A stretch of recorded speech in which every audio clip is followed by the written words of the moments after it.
লালবাজারের তলবে অনড় সুখেন্দু শেখর রায়, নিজের অবস্থানে অনড় তৃণমূল সাংসদ। ফের এক স্যান্ডেলে পোস্ট করেছেন তিনি এবং একটি রবীন্দ্রসঙ্গীতের লাইন পোস্ট করেছেন, আমি ভয় করব না। এই পোস্ট করেছেন তিনি, নিজের অবস্থানে অনড় রয়েছেন বলেই মনে করা হচ্ছে।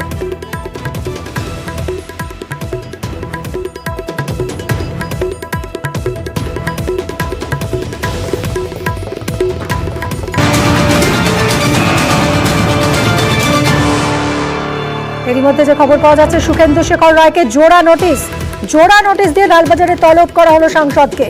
শারীরিক অসুস্থতার কারণে সময় দেওয়া হোক জানিয়েছেন তৃণমূল সাংসদ। আরো বিশদে জানাবেন আমার সহকর্মী আবির রয়েছেন সঙ্গে। আবির, দিনকে দুপুরবেলা সুখেন্দু শেখর রায়কে নোটিশ দেওয়া হয়েছিল। সেই নোটিশের প্রেক্ষিতে সুখেন্দু শেখর রায়ের তরফ থেকে তিনি যে শারীরিকভাবে অসুস্থ সেই বিষয়টি জানানো হয়, তবে তিনি যে তাদেরকে সাহায্য করবেন না তদন্তকারীদের, সেটা কোথাও জানাননি।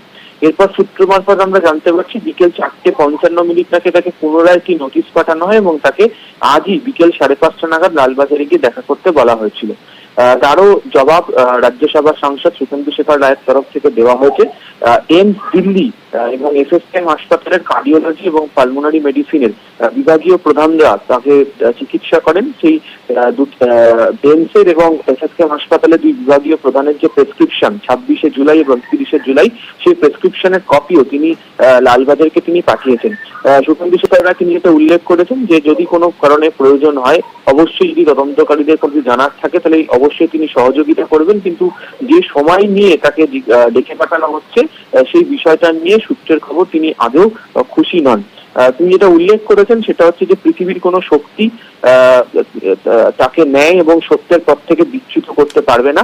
এবং কিছুক্ষণ আগেই তিনি যেটা বলছিল যে এক্স স্যান্ডেলে তিনি যে নতুন করে একটি পোস্ট করেছেন যেখানে আমি ভয় করব না, এই সংক্রান্ত মূলত বিষয়কে সামনে রেখে তার এই পোস্ট, এমনটাই সূত্রের খবর। ধন্যবাদ আবির।